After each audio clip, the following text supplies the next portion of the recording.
Hemos denominado el tema de hoy Tierra de Gigantes. Tierra de Gigantes. No sé cuántos de mi generación vieron un programa de televisión que lo daban los sábados en la mañana que se llamaba Tierra de Gigantes, ¿se acuerdan? Sí, estamos viejos, ¿no? Eso era como a blanco y negro, creo que. Bueno, muy bien. Aprovecho para saludar a las personas a través del canal de YouTube que nos están viendo hoy y bienvenidos a nuestra reunión. Hoy estamos en Cali, en Unicentro, y se está transmitiendo mañana de domingo nuestro tema para que ustedes lo puedan disfrutar. Bueno, muy bien. Para ello vamos a ubicarnos en el libro de los Números. Por favor, el libro de los Números, en el Antiguo Testamento, en el capítulo 13. Y antes de leer, vamos a recordar un poquito la historia. Recordemos que el pueblo de Israel había sido esclavo en Egipto, ¿correcto? 430 años pasaron en la esclavitud. Y al final de esos 430 años, el pueblo sale de Egipto a través del desierto para entrar a conquistar la tierra que Dios le había prometido a los ancestros desde Abraham. ¿Correcto? Promesa que le había ratificado a su hijo Isaac, promesa que le había ratificado al nieto Jacob, y así de generación en generación los hebreos, el pueblo hebreo aguardaba el cumplimiento de esa promesa. Ahora, pasados 430 años de esclavitud, ellos salen de Egipto con el propósito de ir a conquistar esa tierra que Dios les había prometido. Caminaron algunos meses. Realmente la primera etapa es una etapa muy corta, y cuando llegaron a los límites de la tierra prometida, que era la tierra donde Dios había traído a Abraham muchísimos años atrás, la tierra de Canaán, Dios le dice a Moisés: escoge de cada tribu. Acuérdense que Israel estaba dividida por tribus que correspondían a cada uno de los hijos de Jacob. Eran 12 hijos, ¿correcto? Que entraron a Egipto, ahora se había multiplicado, y entonces de cada familia escoja un príncipe, entendiendo que los príncipes eran como las personas más representativas, eran personas que tenían un liderazgo, personas que lograban influir en las demás que hacían parte de su familia. Entonces Dios le dice a Moisés: escoja un príncipe, una persona de esa categoría entre cada tribu, y esos 12 príncipes usted los va a enviar como espías para que ellos vayan, miren la tierra, se den cuenta que lo que yo les prometí es verdad. ¿Se acuerdan ustedes cuál había sido el resumen, digámoslo, de la promesa del Señor al respecto de la tierra? ¿Cómo era que le había llamado a esa tierra? Tierra que fluye leche y miel, dando a entender que era una tierra fructífera, una tierra buena, una tierra demasiado apetecible. Entonces Dios les dice: vayan, traen un informe para que animen al pueblo, porque el pueblo necesitaba ser animado para subir a conquistar la tierra, ¿ok?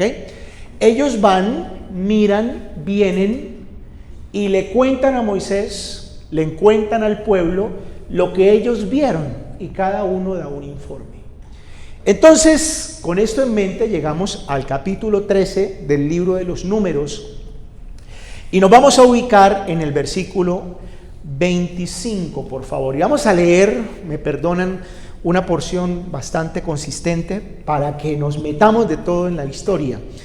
Y dice así, por favor, conmigo, los que no tienen la Biblia, aquí adelante la pueden ver, dice así: y volvieron de reconocer la tierra al fin de 40 días, o sea, el reconocimiento duró 40 días, no fue corto. Y anduvieron y vinieron a Moisés y a Aarón y a toda la congregación de los hijos de Israel en el desierto de Parán, en Cades, y dieron la información a ellos y a toda la congregación, y les mostraron el fruto de la tierra.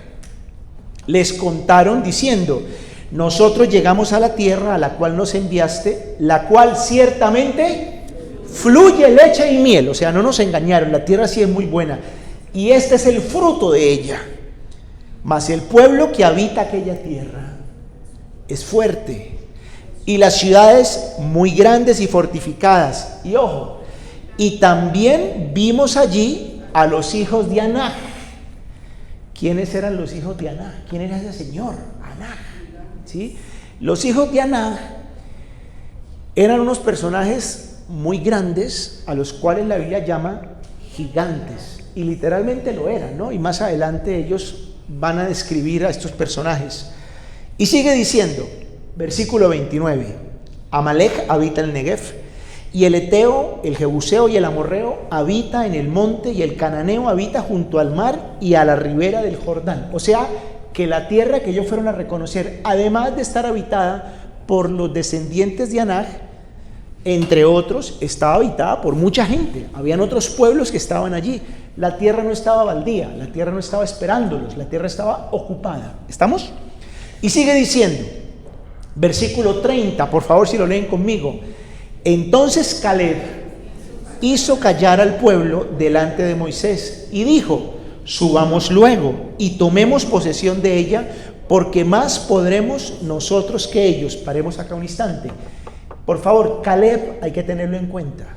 Este personaje es muy importante. De los 12 príncipes, solamente Caleb, que era uno de ellos, príncipe de la tribu de Judá, y otro llamado Josué, fueron los que dieron un informe positivo, mientras los otros 10 hablaron mal acerca de lo que vieron, ¿correcto? Entonces aquí está Caleb diciendo, a ver, sí, la tierra es muy buena, vamos a subir, nosotros lo vamos a tomar, Dios está con nosotros, ¿ok? Continúa la lectura diciendo lo siguiente, versículo 31, mas los varones que subieron con él, o sea, los otros 10, porque aquí no se cuenta Josué, dijeron, no podremos subir contra aquel pueblo, porque es que más fuerte que nosotros. Y hablaron ¿cómo? Mal entre los hijos de Israel de la tierra que habían reconocido, diciendo, la tierra por donde pasamos para reconocerla es tierra que traga a sus moradores, y todo el pueblo que vimos en medio de ella son hombres de grande estatura. También vimos allí gigantes, hijos de Aná, raza de los gigantes, y éramos nosotros a nuestro parecer como langostas, y así les parecíamos a ellos. Y este es, digamos, la primera parte del informe que ellos dan.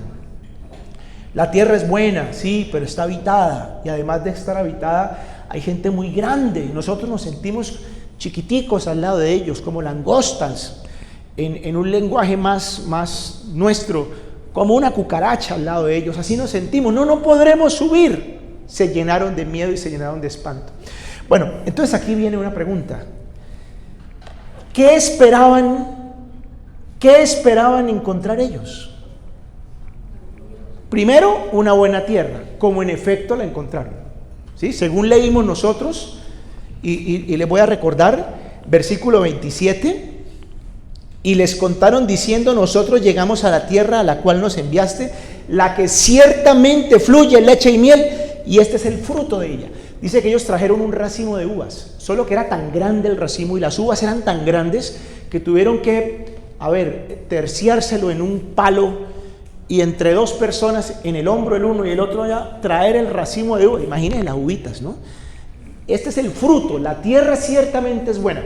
Ellos encontraron lo que esperaban, una buena tierra. Pero ¿qué otra cosa esperaban ellos? Una conquista fácil, una conquista sencilla. Y nos resulta demasiado fácil, perdónenme la redundancia, criticar esa actitud en ellos. Pero cuando yo estaba preparando este tema, yo caí en cuenta que esa sigue siendo la actitud nuestra hoy. Porque en la vida las cosas no se dan fáciles. Solo que nosotros esperamos que todo sea fácil. Nosotros le pedimos a Dios que nos bendiga, y evidentemente Dios nos bendice y nos deja ver la bendición, claro. Vemos la tierra, vemos el fruto de ella. Pero es que además esperamos que las cosas sean fáciles de alcanzar. Y las cosas no son fáciles de alcanzar. Esa es la mala noticia, ¿correcto? Que las cosas no son sencillas.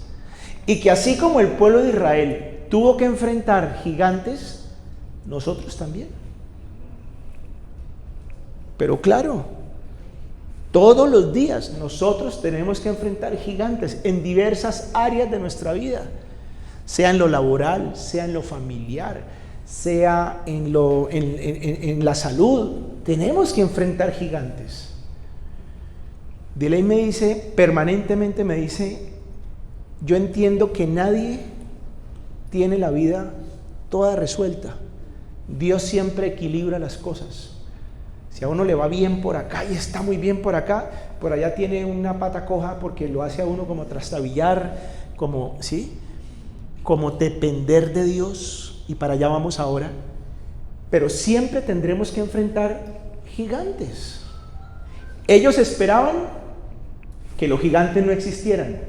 Lo cierto es que se encontraron con otra cosa, con que evidentemente sí habían gigantes. El versículo 28 así lo relata. También vimos allí a los hijos de Anak, entendiendo que ellos eran raza de gigantes, hombres de grande estatura. Ahora, ¿qué genera en nuestro corazón los gigantes? ¿Y qué fue lo que generó en ellos enfrentar a los gigantes? Porque aunque sabemos que hay que enfrentarlos, los gigantes generan una serie de sentimientos, una serie de situaciones en nuestra vida, que es lo que nos lleva a paralizarnos o nos lleva a actuar inadecuadamente, ¿sí? Que lo vemos aquí en ellos. Y vamos a describir 3 cosas que despertaron los gigantes, el verlos y el oír que habían gigantes, que despertó en ellos. En primer lugar, miedo. Enfrentar gigantes genera miedo, ¿cierto? ¿Cuál es su gigante? ¿La deuda? Ya me está diciendo, pero ¿para qué se pone a hablarme de eso? Yo vine a tener paz, no a que me hablen que me recuerden la deuda. Porque el gigante genera miedo. Claro, ese es el gigante. La situación en la casa, esa situación familiar que está viviendo, eso genera miedo. Genera miedo. Y dice la Biblia, por favor, si me acompañan, al versículo 31. Seguimos en el capítulo 13, el versículo 31 dice: mas los varones que subieron con él dijeron: no podemos subir contra aquel pueblo, porque es más fuerte que nosotros. Y eso se llama miedo. No puedo. ¿Cuántas cosas hoy te hacen sentir miedo al punto de decir: no puedo? Al punto de levantarte a la madrugada porque no has podido dormir desde las 12:15 que te despertaste y miras al reloj y dices: no puede ser, las 12:15, no puede ser. Y empieza uno a dar vueltas y a pensar y a pensar. Y puede estar lloviendo, que ya empezó a llover en Colombia, pero uno le da un calor, ¿cierto? Y uno suda y no puede ser. Y el miedo, entonces uno se levanta ya a la madrugada pensando en la deuda. El gigante genera miedo. Eso que no sabemos resolver, eso que se nos sale de las manos, nos genera miedo. Y ellos experimentaron miedo, un miedo que se traduce en expresiones como: no podremos. Segunda reacción que vemos acá, la desmotivación. Ellos iban entusiasmadísimos, ellos iban felices. Uy, dejamos la esclavitud, vamos para la tierra prometida. Y se decían los unos a los otros: bien, pelado, la tierra prometida, bien. Y cuando lleguemos allá, entonces nosotros, bien. Y cuando llegaron y vieron el informe que les trajeron, inmediatamente se desmotivaron, ¿cierto? Por favor, acompáñenme al versículo 33.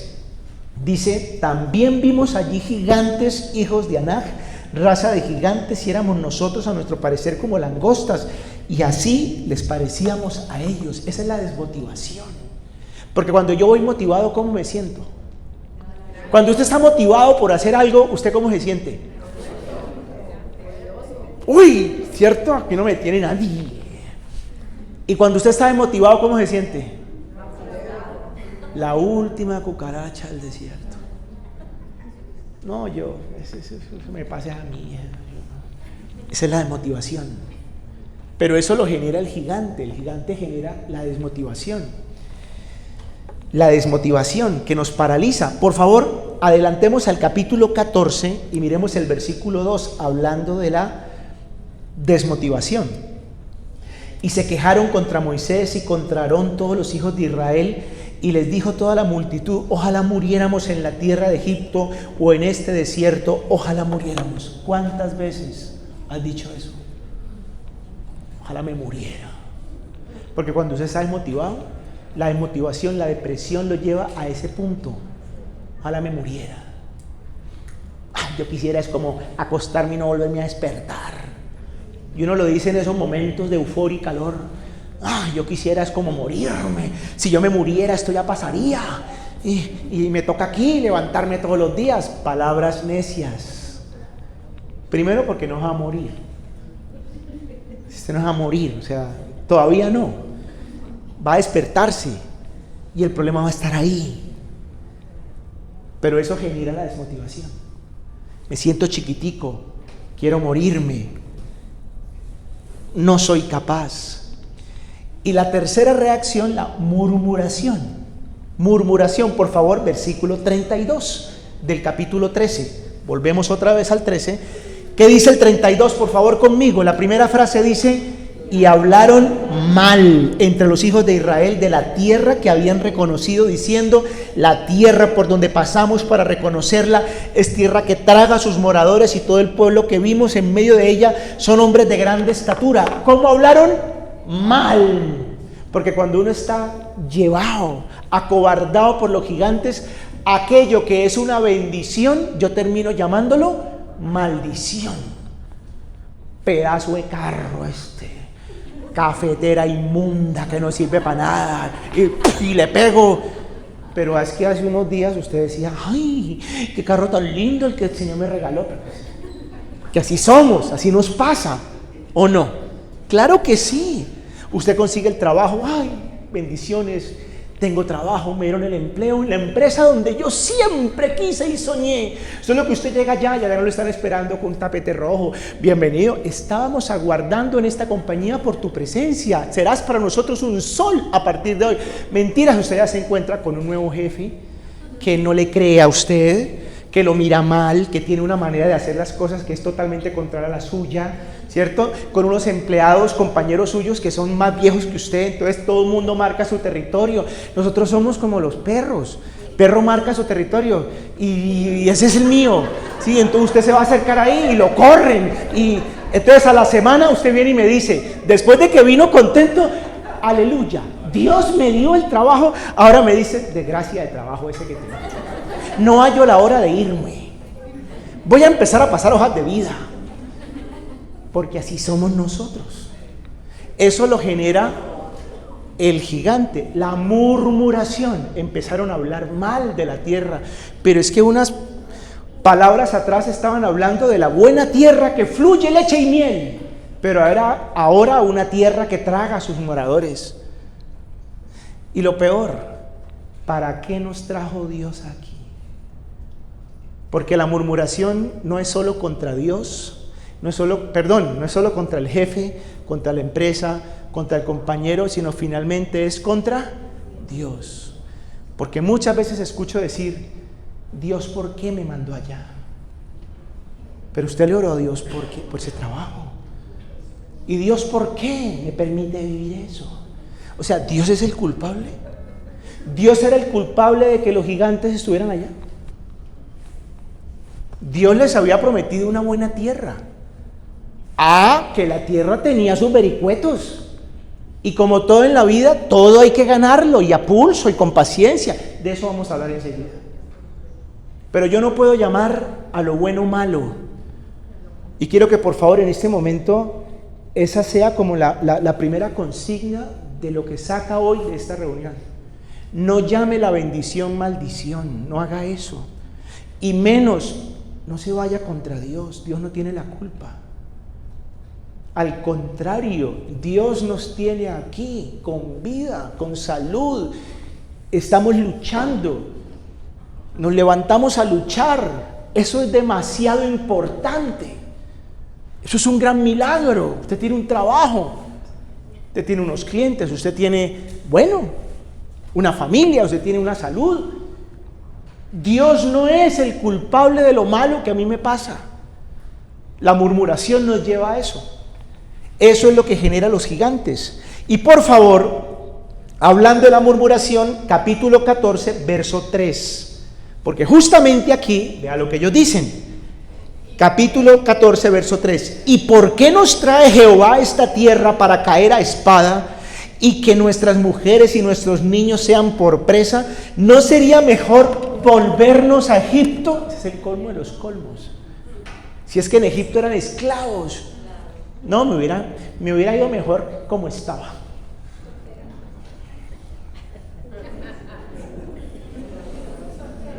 Viene con el cable pelado, poco de años, ¿sí? Por fin, uy, vio el sol, mejor como estaba. Mentira, usted sabe que eso es mentira. ¿Qué tal que Dios le diga, bueno, y lo ponga otra vez como estaba? ¿Qué tal que Dios lo escuche? ¿No le gusta el trabajo? Listo, pare de sufrir. Al otro día lo llaman, despedido. ¿Qué va a hacer? No, diferente. Los gigantes generan eso. Sin embargo, la Biblia nos habla en otro lenguaje, que es el lenguaje que utilizaba Caleb. El personaje del que les estoy hablando dio un informe distinto. Por favor, devolvámonos al capítulo 13 y vamos a mirar el versículo 30.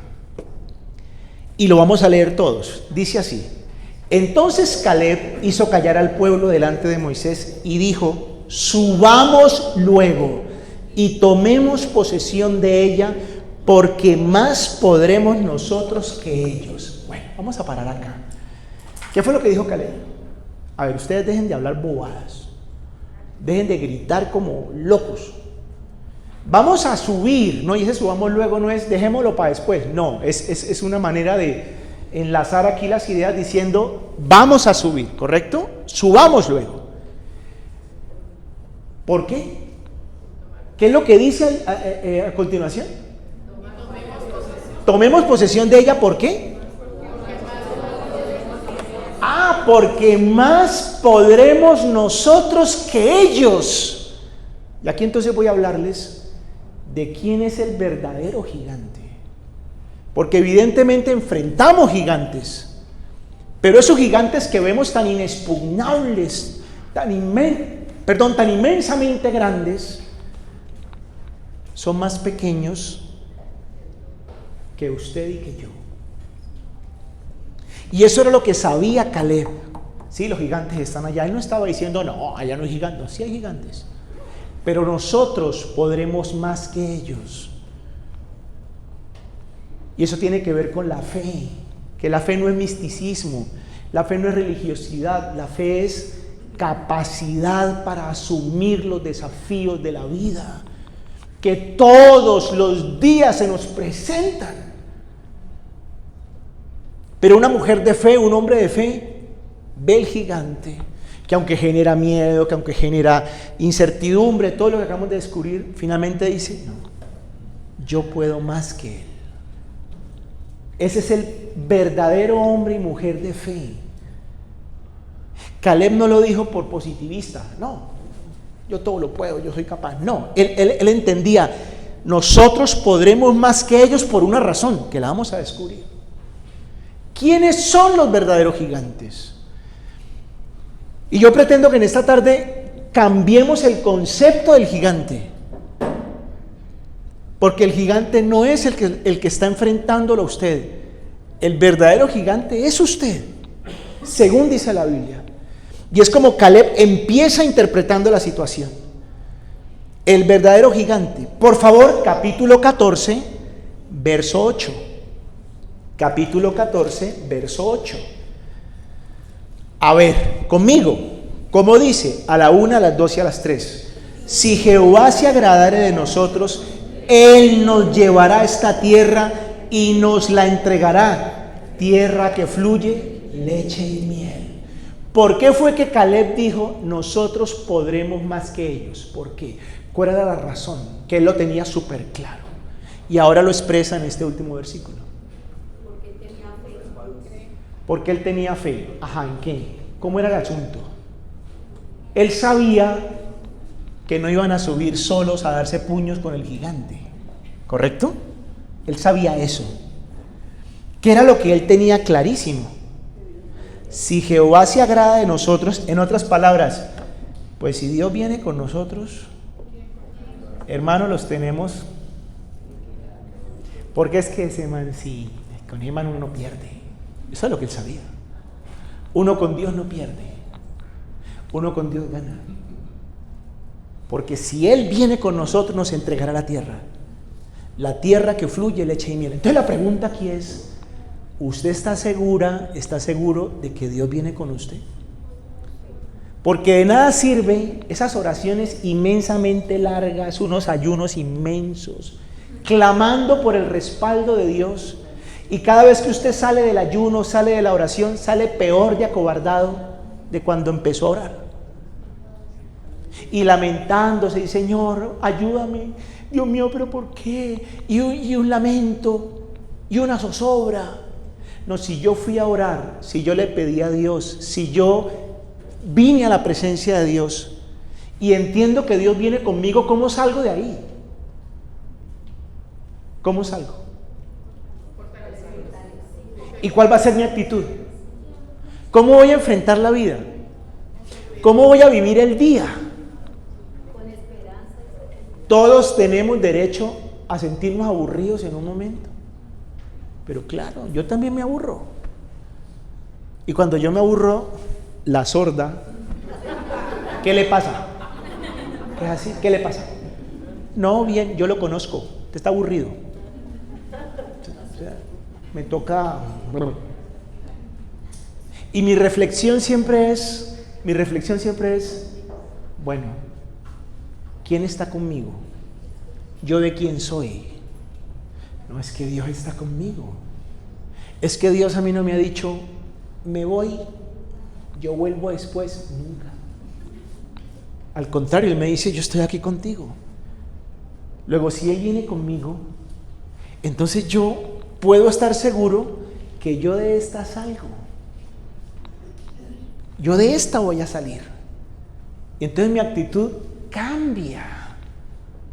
Entonces hago una oración sencilla. Dios mío, perdóname, perdona mi duda, por favor cámbiame esta actitud, cámbiame este aburrimiento, permíteme tener otra cara, otras palabras, y ya, y para adelante. No necesito orar 7 horas a que Dios me transforme. No, es que Dios está ahí. Yo soy el que tengo que cambiar la actitud. Entonces cambio y me levanto y vamos para adelante. El gigante sigue ahí. La deuda, la enfermedad, el problema sigue ahí, no se ha ido. Pero es que si Él está conmigo, si Él se agrada de mí, hombre, yo voy a poder. Entonces, la actitud tiene que cambiar. La actitud va a cambiar. ¿Qué es lo que pasaba con Caleb? No, vamos. Si Dios está con nosotros, Él nos va a entregar la tierra que fluye leche y miel. No se les olvide la promesa que Dios nos hizo. Ahora, si Dios está con nosotros, eso nos lleva al libro de Jeremías. Por favor, los que tienen la Biblia aquí, me acompañan al libro de Jeremías y no me pierdan de vista números. Jeremías, vámonos al capítulo 20. Jeremías capítulo 20. En otro momento de la historia aparece este versículo. Jeremías 20:11. Por favor, lo leemos todos, a la 1, a las 2 y a las 3. Mas Jehová está conmigo. ¿Cómo? ¿Cómo? ¿Como poderoso? ¿Quién es el verdadero gigante? Es que si este gigante es grande, eso es como cuando usted estaba chiquito y tenía un hermano grande en el colegio. En el salón usted tenía uno que la montaban. Esperé que al recreo le preguntó a mi hermano, es más grande. Lo mismo. Es que Jehová está conmigo como poderoso gigante. Esa es la verdadera fe. Por tanto, los que me persiguen tropezarán y no prevalecerán. Serán avergonzados en gran manera porque no prosperarán. Tendrán perpetua confusión que jamás será olvidada. Es que Dios está conmigo como poderoso gigante. Y esto es lo maravilloso de la vida cristiana. La vida cristiana no es una vida consolatoria. La vida cristiana no es una vida de lamento y vamos a orar y una sufridera y una lamentación y una cara de ¿qué tiene? Estoy en ayuno. No, esa no es la vida cristiana. La vida cristiana es otra cosa. La vida cristiana es una vida victoriosa, pero no porque seamos positivos, sino porque tenemos una realidad. El Dios en que yo creo no puede ser un cuadro, ni puede ser un muerto. El Dios en que yo creo es un Señor que está vivo y que es más grande que todos los gigantes y viene conmigo. Él está conmigo como poderoso gigante. El verdadero gigante no es ese gigante que a usted lo amedrenta. El verdadero gigante es usted, porque dentro de usted está el que es el más, que es Dios. Por eso es que luego Pablo en el Nuevo Testamento se atreve a decir: todo lo puedo en Cristo que me fortalece. No lo dice de positivo, lo dice porque tiene una profunda convicción en ese Cristo en quien él creía, quien es el verdadero gigante. Por favor, hablando acerca de los verdaderos gigantes, miremos el siguiente versículo. Estamos en Jeremías 20:11. Miremos el versículo 12, porque esto es muy importante. A ver cómo dice: oh Jehová de los ejércitos, que pruebas ¿a quién? Paremos aquí. ¿A quién prueba? ¿Quiénes son los justos? ¿Y por qué a mí? ¿Y por qué no prueba al gigante? Porque es a mí que prueba a los justos. Y esa prueba no es una maldad, o sea, no es por... No, porque es que el corazón del hombre tiene que afinarse, tiene que volverse, ¿sí?, atlético espiritualmente. Y por eso pasamos por esas situaciones. Cuando usted pasa una situación de esas, usted sortea una situación de esas difíciles, de las que usted dijo en un momento dado: no hay salida, no hay salvación, estoy perdido, y la logra superar, ¿usted cómo se vuelve después de haber pasado por allí? Usted se vuelve más grande, más robusto, su fe se ha fortalecido, pero fue necesario pasar por ahí, porque esto es como en la vida real. Yo fui a la universidad, me enseñaron muchas cosas, pero la verdadera enseñanza la aprendí en la práctica, en la vida, afuera, cuando empecé a hacerle abrir la boca a los pacientes. Ahí es donde uno empieza: si les contara las embarradas que cometí, si les contara los problemas por los que pasé. Claro, pero esa es la vida, esa es la vida. De manera que no maldiga la prueba, no maldiga la situación difícil. Fresco, de ahí va a salir, está con Dios. Y Dios está valiéndose de esa situación para afirmar su carácter, para hacerlo más maduro, para llenarlo de experiencia. Yo hoy me siento con mis hijos y les hablo con experiencia, y todavía me falta la mitad de la vida por vivir, pero ya tengo una experiencia que mi hijo de 26 años no tiene, que mi hijo de 34 años no tiene.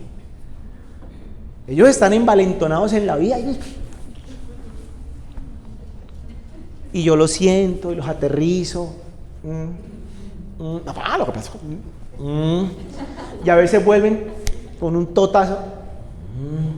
Las canas, papito, yo ya pasé por ahí, yo también ya le embarré, yo también ya me di contra el planeta, mijo. Eso es la vida. Dios prueba el corazón de los justos. Nosotros. Era necesario que Dios probara el corazón de su pueblo, que Dios formara, que Dios capacitara el corazón de ese pueblo para que pudieran ir a conquistar, porque la conquista no sería fácil. La conquista es de valientes, la conquista es de gente de rionda, echada para adelante, y eso se aprende, y es necesaria la experiencia. ¿Correcto? ¿Estamos hasta ahí? Muy bien.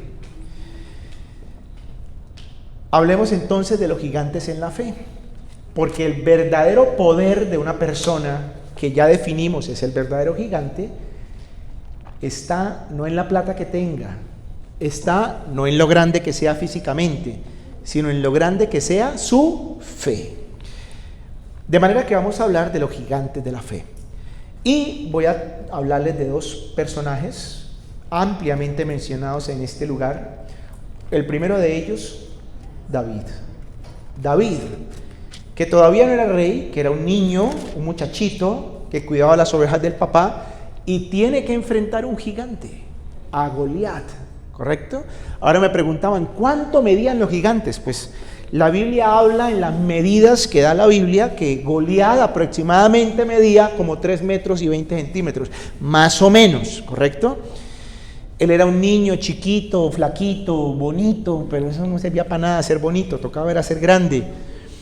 Desechado por su papá, por el rey, por sus hermanos, porque era chiquito y flaquito. Pero enfrenta a un gigante. Por favor, acompáñeme al primer libro de Samuel, capítulo 17. Primer libro de Samuel, capítulo 17. Y vamos a leer versículos 45 al 47, por favor. ¿Qué era lo que hacía de David un gigante de la fe, siendo un niño, siendo flaquito, siendo proporcionalmente mucho más pequeño que aquel gigante? Por favor, leamos todos. Versículos 47, ¿qué dije yo? 45 al 47. Entonces dijo David al filisteo: tú vienes a mí con espada y lanza y jabalina, mas yo vengo a ti, ¿cómo? En el nombre de Jehová de los ejércitos, el Dios de los escuadrones de Israel, a quien tú has provocado. En otras palabras, sí, hermano, usted es muy grande, muy gigante, usted es... pero yo vengo aquí con el que es. Y usted se metió con el que no se tenía que meter, loco. ¿Dónde radicaba la fuerza, la convicción de David? En que él sabía que Dios venía a su lado, ¿cómo? Como poderoso gigante, como lo leímos hace un momento. Él sabía que él no iba solo. Sigamos en la lectura. Y dice, ¿dónde voy? 46. Jehová te entregará hoy en mi mano, y yo te venceré y te cortaré la cabeza, y daré hoy los cuerpos de los filisteos a las aves del cielo y a las bestias de la tierra, y toda la tierra sabrá que hay Dios en Israel. Y sabrá toda esta congregación que Jehová nos salva con espada y con lanza, porque de Jehová es la batalla, y Él os entregará en nuestras manos. David estaba convencido, él sabía quién era Dios. Eso es la fe. Eso es la fe. Y yo lo animo, la animo, le invito a que usted se levante todos los días seguro de quién es Dios. En días pasados estuvimos hablando, busque a Dios, vaya tempranito en la mañana, lea la Biblia, ore para que lo conozca. Pero de ahí usted se levanta para ir a enfrentar la vida con Dios, no solo, no con la fe del místico, no con la fe del fanático, sino con la fe del que sabe que Dios, que es el poderoso gigante, viene conmigo. Y eso era lo que sabía David. Y hablemos de otro personaje. Ahora volvemos a David, que es Pablo, que hace una famosa oración. Le pide a Dios que le quite una enfermedad, dice la Biblia, algo que él tenía, una aflicción. Y Dios le dice, no, todavía no, bástate mi gracia, ¿no? Le dice así. Pero él deduce algo supremamente importante. Por favor, segunda carta a los Corintios. Segunda carta a los Corintios, por favor. Versículo 12, ¿lo tenemos aquí? A ver, vamos a leerlo todos acá. Y me ha dicho, ¿quién? Dios, a Pablo, ¿correcto? ¿Y qué le dice? Bástate mi gracia, porque mi poder se perfecciona en la debilidad. Por tanto, de buena gana me gloriaré más bien en mis debilidades, para que repose sobre mí el poder de Cristo. De manera que sabernos débiles frente a las situaciones de la vida no es pecado. No es una maldición. Lo que sucede es que yo tengo que entender que ante mi debilidad, ante mi fragilidad, Dios, que está como poderoso gigante dentro de mí, se magnifica, se glorifica. Y entonces mi debilidad se transforma en una vida poderosa. Eso es la fe. Eso es la fe. De manera que no maldigo la debilidad, no maldigo los problemas. No maldiga los problemas. Cambie el lenguaje, no maldiga los problemas, no maldiga la vida, no maldiga lo escaso, no maldiga aquello que a usted le toca sufrir. No lo maldiga. Más bien, de buena gana, dice, me gloriaré en mis debilidades para que repose sobre mí el poder de Cristo. Esto es el meollo, la sustancia de los verdaderos gigantes de la fe, que es a donde Dios quiere que nosotros nos metamos y entendamos lo que somos. Ahora, me falta un versículo importantísimo. Primera de Juan, por favor, pongámoslo aquí. Primera de Juan capítulo 4, verso 4. Este lo leemos todos. Dice, hijitos, vosotros sois ¿de quién? De Dios. Y los habéis vencido, porque mayor es el que está en vosotros que el que está en el mundo. Esta es la convicción de la fe. Vosotros sois de Dios, yo soy de Dios. Y los hemos vencido. ¿A quién? A los gigantes, porque mayor es el que está conmigo que el que está allá afuera. ¿Se acuerdan cuando Jesús se levanta a los discípulos que estaban también llenos de miedo y les dice, tranquilos, confiad, en el mundo tendréis aflicción, pero yo he vencido al mundo? Yo soy el más. Yo soy el que estoy con ustedes. Tengo la capacidad para enfrentar eso que ustedes enfrentan con dificultad, pues yo estoy al lado de ustedes. Recuerdo que siendo niño, al frente de mi casa, me voy a trasladar más o menos 50 años atrás, ¿sí? Porque estábamos con mi hermanito, yo creo que un poquito más, estábamos como en los 5 años más o menos, o sea que me voy a trasladar 53 años atrás. ¿Cómo era la vida hace 53 años? Todas las noches mi papá y mi mamá salían sagradamente, ponían un par de sillitas, se sentaban ahí. Recuerdo que salía una vecina, doña Esther de Castillo, y el saludo de doña Esther a mi papá era, ¡qué calores! ¿No, don Juan? Siempre, ese era el saludo. Vení, se sentaba ahí. Y con mi hermano teníamos unos carritos, y en una bardita que había, nosotros jugábamos con los carritos. Resulta que en esa época los postes de alumbrado eran todavía de madera y empezaron a cambiarlos por los postes de cemento, lo que ustedes, todos jóvenes, conocen, ¿sí? Los de cemento. Y justo en la esquina de mi casa, o sea, la casa, ahí quedaba un poste.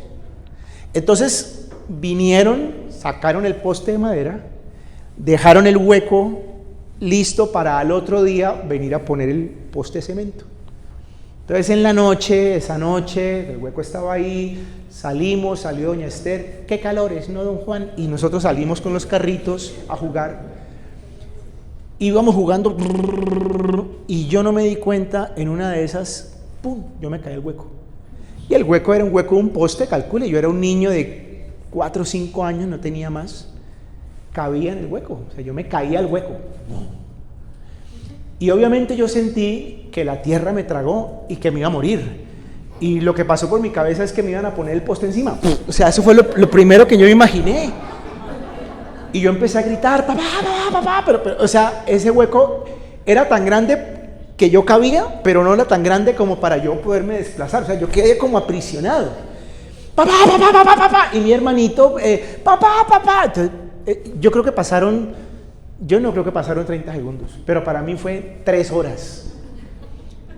Cuando yo siento a mi papá tiene unas manos, mi papá era labrador de la tierra, era labriego, a los 21 años salió del campo, entonces cada mano de mi papá era la mano de un gigante. Mi papá tiene unas manísimas, cosotas, o cada dedo de él era como 3 dedos míos. Y yo sentí la mano de mi papá que me cogió de acá, me sacó, y vino y me abrazó y me dijo, tranquilo, mijo, que aquí estoy yo. Y lo único que yo recuerdo es, ese recuerdo lo tengo aquí grabado. Por lo menos de eso hace 53 años. Ese es Dios. Ese es Dios. Tranquilo. tranquilo, mijo, yo estoy aquí. Yo soy el que tengo la mano grande, mijo. Yo no te voy a dejar tirado. ¿Podría yo hacerte daño? Dice la Biblia. ¿Podría yo negar mi amor a ti? Si di la vida de mi hijo por ti, ¿te voy a dejar tirado por una deuda? ¿Te voy a dejar? ¿Te voy a abandonar? Yo a ti no te voy a dejar. Pero aprende a conocerme. Y aprende a preferirme a mí antes que a las personas, a las cosas. Búscame a mí, porque yo soy la fortaleza de tu vida. Eso es lo que dice el Señor. Y yo soy el que hago de ti un gigante, una gigante. Tú no eres gigante por la cuenta bancaria. La plata está y mañana no está. Tú no eres gigante por la juventud, los años pasan. Yo les estoy hablando de hace 53 años y parece que fue ayer. La vida se va así, vea. Tú no eres gigante por las relaciones que tienes. La gente es hoy sí y mañana no. ¿No dice acaso el libro de Jeremías, maldito el hombre que confía en el hombre y pone carne por su brazo? Te quiera la gente, pero no deposite su confianza en la gente. Usted es gigante porque Dios es gigante. ¿Me entiende? Usted es gigante porque Dios es gigante. Ahora, los verdaderos gigantes, o sea, nosotros enfrentamos los gigantes. Los gigantes no es para salir corriendo. Y un gigante en la fe no sale corriendo. Un gigante de la fe no se mete en un escondite. Que me quiero morir, un gigante en la fe no se muere así. Nosotros nos morimos peleando, pero no amedrentados por un gigante. Los gigantes enfrentan los gigantes. ¿Se acuerdan de Caleb, no? Que les hablé al principio. Caleb, el que dio el buen informe. Cuando Caleb subió a ver la tierra tenía 40 años. Una persona en la Biblia con 40 años es un pelado, ¿correcto? Un joven. Y hoy también, una persona con 40 años es una persona joven, como muchos de ustedes. Y resulta que cuando él fue a reconocer la tierra, pues finalmente ellos no entraron a la tierra, porque la gente empezó a gritar, a llorar como locos, y Dios dijo, listo, no, ninguno de esos entra, que se mueran todos y van a entrar los hijos. Y los únicos que permanecieron con vida de esa generación fueron Caleb y Josué. Y entonces, pasados 40 años en el desierto, hasta que se murió esa generación, conquistan la tierra. Al frente de la conquista, Josué, y al lado de él, Caleb. Y entonces empiezan a repartir la tierra. Ellos subieron a enfrentar, finalmente tuvieron que enfrentar. Pasados los 45 años, estaban los mismos, o sea, los hijos de los hijos estaban ahí, igual eran grandes, la genética no miente, o sea, eran gigantes. Empiezan a repartir la tierra y Caleb va y le toca la puerta a Josué. Le dice a Josué, venga, vamos a tomarnos un tinto y vamos a hablar los dos, cara a cara, usted y yo. ¿Usted se acuerda que los dos subimos y dimos un informe de la tierra? ¿Se acuerda? Claro, hermano, ¿cómo no me voy a acordar? ¿Y usted se acuerda lo que Dios nos mandó decir a través de Moisés? Sí, yo me acuerdo. Entonces vamos a leer, porque esta parte es muy importante, por favor. Volvamos al libro de Josué, nos vamos a trasladar al libro de Josué. Josué capítulo 15. Josué capítulo 15, por favor. Bueno, perdón, primero el 14 del 6 al 13, Cami. Josué 14 del 6 al 13, dice lo siguiente: y los hijos de Judá, que eran los descendientes de Caleb, ¿correcto?, vinieron a Josué en Gilgal, y Caleb, estaba ya ahí, hijo de Jefone ceneseo, le dijo: tú sabes lo que Jehová dijo a Moisés, varón de Dios, en Cades Barnea, tocante a mí y a ti. Yo era de edad de 40 años cuando Moisés, siervo de Jehová, me envió de Cades Barnea a reconocer la tierra, y yo le traje noticias como lo sentía en mi corazón. O sea, él habló bien. Y mis hermanos, los que habían subido conmigo, hicieron desfallecer el corazón del pueblo, pero yo cumplí siguiendo a Jehová mi Dios. Entonces Moisés juró diciendo, ciertamente la tierra que pisó, la palabra oyó es sinónimo de pisar, la tierra que pisó tu pie será para ti. ¿Cuál tierra? La tierra que ellos vieron, que fue donde estaban los gigantes de Anak, ¿correcto? Y para tus hijos en herencia perpetua, por cuanto cumpliste siguiendo a Jehová mi Dios. Ahora bien, Jehová me ha hecho vivir, como él dijo, estos 45 años. O sea, ¿cuántos años tenía en este momento? 85 años. O sea, ya no era el joven, ya era un viejito, tenía 85 años. Desde el tiempo que Jehová habló estas palabras a Moisés cuando Israel andaba por el desierto, y ahora he aquí, hoy soy de edad de 85 años. ¿Qué dice el 11, por favor? Todavía estoy tan fuerte como el día que Moisés me envió. ¿Cuál era mi fuerza entonces? Tal es ahora mi fuerza para la guerra y para salir y para entrar. Pregunta, ¿este era un viejito verde que se creía que... o evidentemente era un tipo fuerte?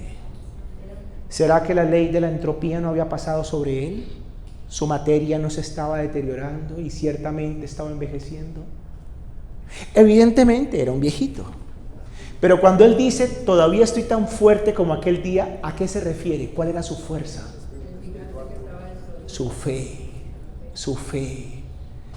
Y yo creo, incluso, y me atrevo a decir aquí una obscenidad bíblica, está mal escrito que diga, soy tan fuerte como aquel día, porque sin duda alguna era más fuerte que aquel día, porque tenía más años, más experiencia, más prueba, más evidencias del poder de Dios.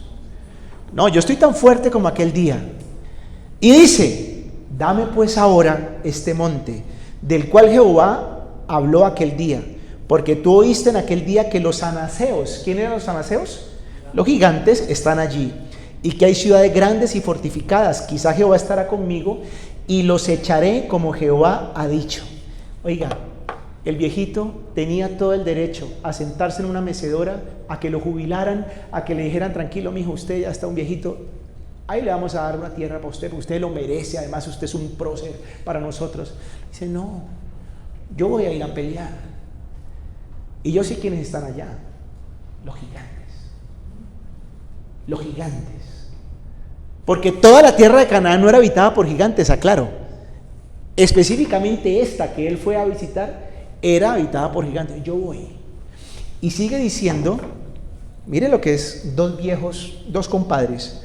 Le dice, dame pues ahora este monte del cual Jehová habló aquel día, porque tú oíste en aquel día que los anaseos están allí y que hay ciudades grandes y fortificadas. Quizás Jehová estará conmigo y los echaré como Jehová ha dicho. Josué entonces le bendijo y dijo a Caleb, hijo de Jefone, y dio a Caleb, hijo de Jefone, a Hebrón por heredad. Por tanto, Hebrón vino a ser heredad de Caleb, hijo de Jefone, cenezeo hasta hoy, por cuanto había seguido cumplidamente a Jehová Dios de Israel. ¿Qué hizo Caleb? Capítulo, Josué bendijo a Caleb, o sea, como usted diga, mi hijo, tome su monte, vaya, pelee con los gigantes. Capítulo 15, por favor, rápidamente, que se me fue el tiempo. Versículos 13 y 14, dice, mas Caleb, hijo de Jefone, dio su parte entre los hijos de Judá, conforme al mandamiento de Jehová a Josué, la ciudad de Kiriat Arba, padre de Anak, que es Hebrón. ¿Y qué dice el 14, por favor? Y Caleb echó de allí a los 3 hijos de Anak, o sea, los anaseos ya se habían reproducido, tenían descendencia, ahora tenían 3 hijos, que no eran chiquitos, todos eran gigantes. ¿Y qué dice? Y Caleb echó de allí a los 3 hijos de Anak, a Simaí, a Imán, Talmai, hijos de Anak. Un gigante enfrenta a los gigantes. Un gigante enfrenta a los gigantes. Por favor, va a salir de aquí a enfrentar el problema. Dele de tregua el fin de semana. Mañana deje al problema que vaya a la marcha. Pero el lunes le va con toda. O sea, le va a dar día cívico al problema mañana, ¿correcto? Y el lunes a enfrentar el problema, a poner la cara, a asumir la responsabilidad. Porque un gigante no sale corriendo ante los gigantes. Un gigante pone la cara. Lo peor que nos puede pasar es dilatar los problemas. meter la cabeza como el avestruz en la tierra esperando que el problema pase, si el avestruz tiene semejante retaguardia tan grande? No, los problemas están ahí, hay que irles a poner la cara. Este viejito de 85 años nos enseña, no, yo voy. Por supuesto, él no iba solo, él ya tenía también unos hijos, una descendencia que él había formado, que él había preparado, y él fue con sus chinos y derrotó a los gigantes, porque somos los gigantes nosotros. Y para cerrar el tema, enfrentar a los gigantes implica una estrategia, tener una estrategia. No se enfrenten a los gigantes a la loca. David enfrentó al gigante, dice que escogió unas piedritas del arroyo porque él sabía manejar la onda. Escogió las piedritas, no era cualquier piedra, unas piedras que él sabía son las efectivas. Tomó su vara, tomó su cayado y se fue a enfrentar al gigante. Eso significa que no era un loco, significa que era un tipo disciplinado, un tipo que sabía lo que estaba haciendo, significa un orden, por favor. Nosotros perdemos las batallas ante los gigantes por desordenados, porque somos desordenados. Desordenados en la vida, en las finanzas, desordenados en las cosas. Póngale orden a la vida. Un gigante es ordenado. Un gigante sabe qué es lo que tiene que hacer, es estratega. Y se va, y enfrenta, pone la cara. ¿Estamos? Cierro con un versículo que no puedo dejar de hablar de él. Hebreos capítulo 11 nos habla de los verdaderos gigantes de la fe. Una galería de hombres y mujeres que hicieron cosas extraordinarias. Y dice Hebreos 11, versículos 33 y 34, que por fe conquistaron reinos, hicieron justicia, alcanzaron promesas, taparon boca de leones. Dame el siguiente. Apagaron fuegos impetuosos, evitaron filo de espada, sacaron fuerza de debilidad, se hicieron fuertes en batallas, pusieron en fuga ejércitos extranjeros. Estos son los hombres y mujeres de fe.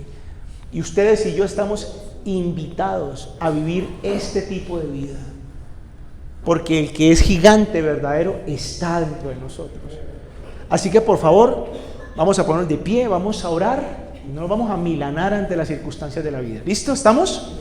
Bueno, por favor, hable con Dios. Déjele ver la realidad de su corazón. Yo sé que a usted, como a mí, como a cualquier ser humano,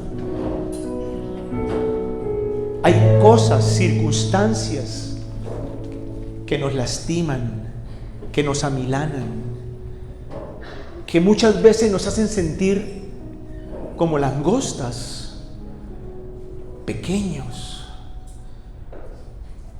Sé que usted, como yo, como cualquier ser humano, también hemos tenido momentos en los cuales maldecimos aquello que Dios nos dio como un regalo. Porque los gigantes desaniman, los gigantes inspiran temor, los gigantes nos hacen murmurar. Y tal vez su oración debe empezar en esta tarde diciéndole a Dios: perdóname, porque muchas veces te he culpado a ti, Señor, de lo malo que me pasa, de la dificultad que tengo que enfrentar.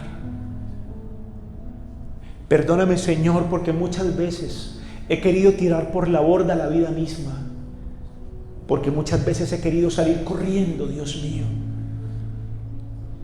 desconociendo tu poder, desconociendo tu grandeza, desconociendo que no hay gigante tan grande que pueda superarte a ti, Señor, porque tú eres el verdadero poderoso gigante que está conmigo. Tal vez te sientas hoy como aquella noche yo me sentí solo, lleno de miedo. Pensaba que lo peor me podía pasar. Dile: Señor, dile: papá, te necesito. Ven, tómame con tu mano, con esa mano grande que tú tienes, esa mano que me soporta, esa mano que me sostiene, y abrázame. Necesito tu abrazo. Dígaselo esta tarde. Necesito que me hagas sentir que tú me proteges, que tú no me vas a hacer daño y que no vas a dejar que nada ni nadie me haga daño a mí, Señor. Oye hoy a Dios, que en esta tarde está aquí, te trajo a este lugar para que escucharas estas palabras. Pobrecita, fatigada con tempestad y sin consuelo, yo soy tu marido y soy tu hacedor. Jehová de los ejércitos es mi nombre. Yo soy ese Dios que te formó en el vientre de tu madre. Yo te puse nombre y te dije, mío eres tú, mía eres tú. El que se levante contra ti lo hará sin mí, y tú condenarás toda lengua que se levante contra ti en juicio, y esa persona caerá delante de ti. ¿Acaso hay algo imposible para mí? ¿Acaso hay algo que sea difícil para mí? Dice el Señor. Y si yo estoy contigo, nadie te podrá hacer frente. Así que vuelve a creer en la promesa de la tierra prometida. Las promesas están vigentes. Dios no ha quitado las promesas. Y vuelve a decirle al Señor, en esta noche, Señor, vuelvo a rescatar la promesa.